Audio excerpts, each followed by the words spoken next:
This is a 34 carat piece of seam opal from Opal Valley field at Coober Pedy, South Australia. Now, as you recall, seam opal is opal that forms in a seam between layers of sedimentary rock.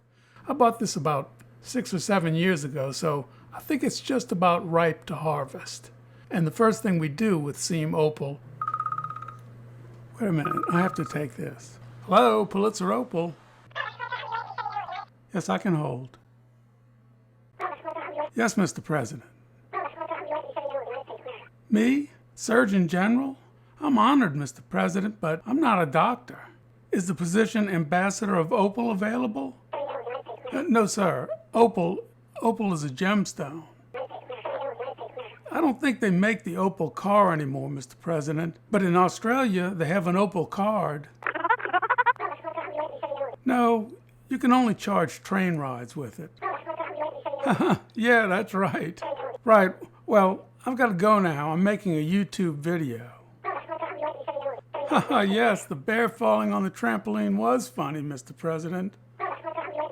Well, good luck to you also. Thanks for calling. We grind the edges so we can expose the entire edge. That way we'll have an idea what's going on inside. This particular opal has a very thin skin, sort of like Sheila. And we'll be able to expose the edges of this thing in a matter of seconds.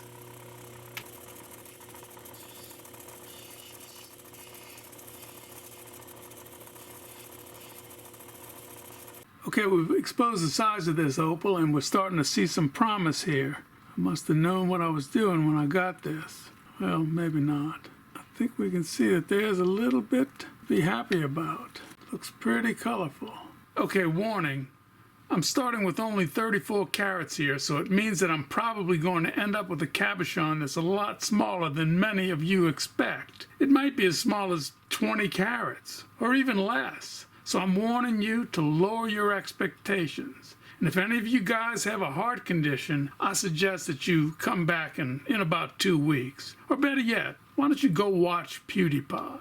That's a safe thing to do. Well, not really. Well, you know, I'm just not going to end up with a 30, 40, or 50 carat opal here. And if that's what you expect, well, you're going to have to learn to live with disappointment. We don't want any myocardial infarctions around here. You see, at Pulitzer Opal, we're always looking out for you guys. But like I said, this is a cardiac risk. I mean, I hope you have somebody around that can do CPR. Anyway, we can see we've got promise here. We're going to call this the back, the one with the little lip.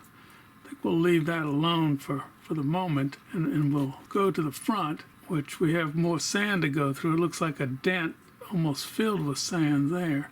So we're going to look pretty good. And by the way, you know, I'm not wearing these black gloves to try to look cool, even though I really am cool. I don't need no stinking gloves. And no, it's not because my hands are ugly. Everybody knows my hands are ugly, so I'm not trying to hide that. I never do. But what I'm doing here is I'm keeping them moist in this dry weather. I mean, things are starting to get pretty dry here in the winter, and my hands are starting to look like that worm that snuck into the bag of rice. I can see that somebody has rubbed this opal.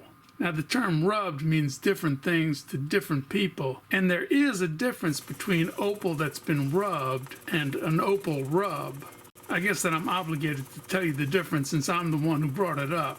Okay, rubbing an opal means grinding down to get a peek at what's inside, or maybe a little bit more than a peek. Now, does that mean that what you just did makes the opal that you did it to a rub? And the answer is no, usually not. A rub is a piece of opal that's had enough rubbing to see what it's going to be when it grows up to be a cabochon. In general, the definitions, there's a lot of variation here. So, and here we see some black opal rubs. We're going to take this back to the grinder. We're going to take some of the top off here and see if we can't unveil something special.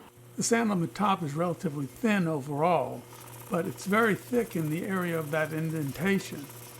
I'm not sure just how thick it is, so I better take a closer look.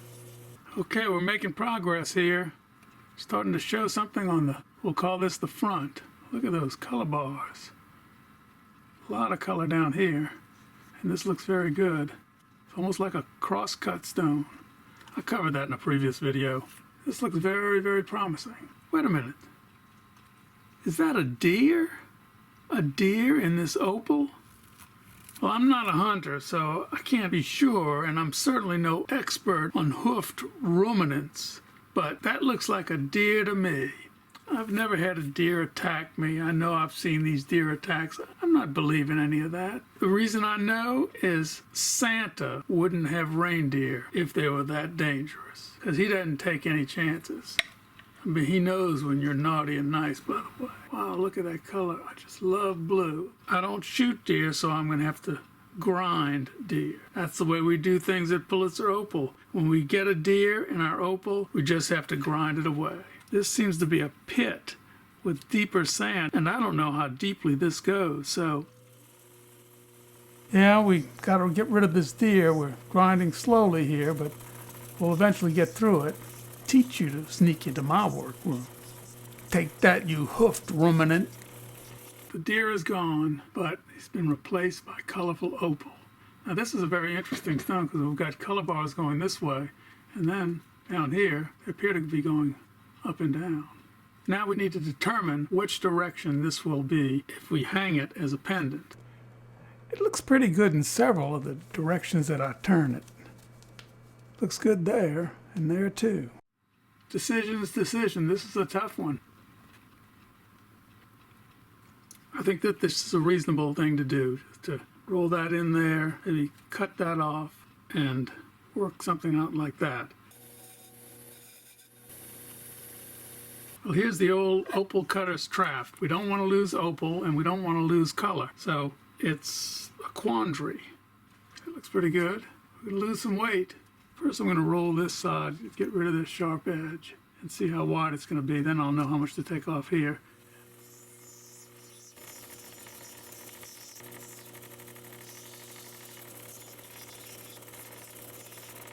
Very interesting pattern. I've not seen anything quite like this. Even the back is colored, which we'll probably never see. I think that it's about time for me to put this on a dop stick. So I'm doing the final shaping on my 600 centered wheel, which allows me to shape it. But then I'm going to my usual grinding sequence from 600 to 1200 to 3000 and to 14,000 with these Nova wheels. After this, I'll use cerium oxide to get a real good polish on it.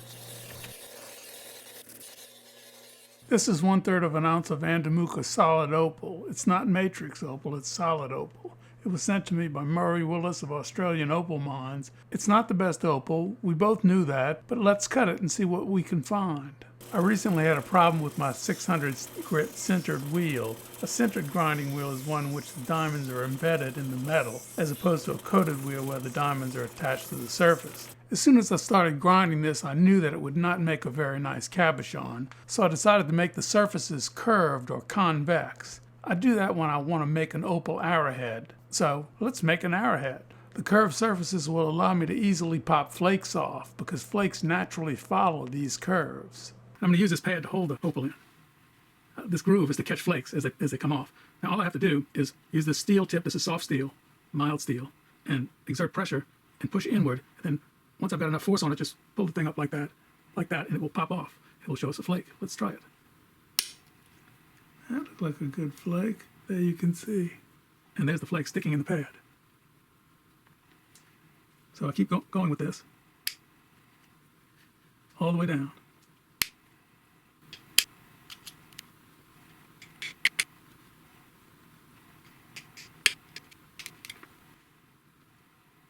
So now you can see I've made flakes all the way down.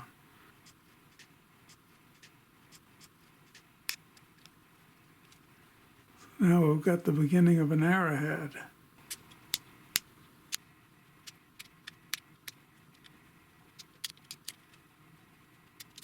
I need to put a point on the tip, and I need to put notches on the other end. The notches hold it to the arrow shaft. This is a pretty nice little arrowhead. It weighs 7.65 carats, and it's a perfect giveaway stone. Our final stone weighs 18.43 carats. It has bright, parallel color bars on one side and a beautiful splotchy, colorful pattern on the other. Some of you may not like this. I remember that when I first started with opals, I wanted only a uniform color pattern, but over time, I began to appreciate interesting patterns which make the stone unique among all others. And I think that this one has that uniqueness and beauty as well.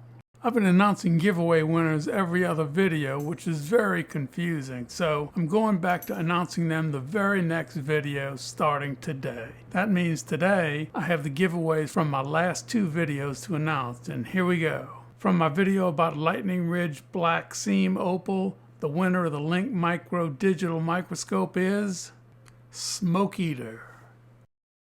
Also from that video, the winner of the 1.63 carat crystal opal is Honeymead 63. From my last video, Death by Opal, the winner of the 5.5 carat opal is Alana Sarafian. And the bonus giveaway from that video, the bag of gold pay dirt from Vendetta Prospecting, the winner is Wanio's World. I'm about to put on a new set of centered wheels from Baltic Abrasives. They've got an excellent reputation and I'm anxious to take them on a test drive. Well, that's all that I have for now. Your comments about what to bring to the 50,000 subscriber potluck dinner were wonderful. Right now, I think we'll be holding that event in December of 2027. To enter the giveaway for the Opal Arrowhead, leave a comment and tell me who you will be bringing to the potluck dinner. Thanks for watching, and I'll see you next time.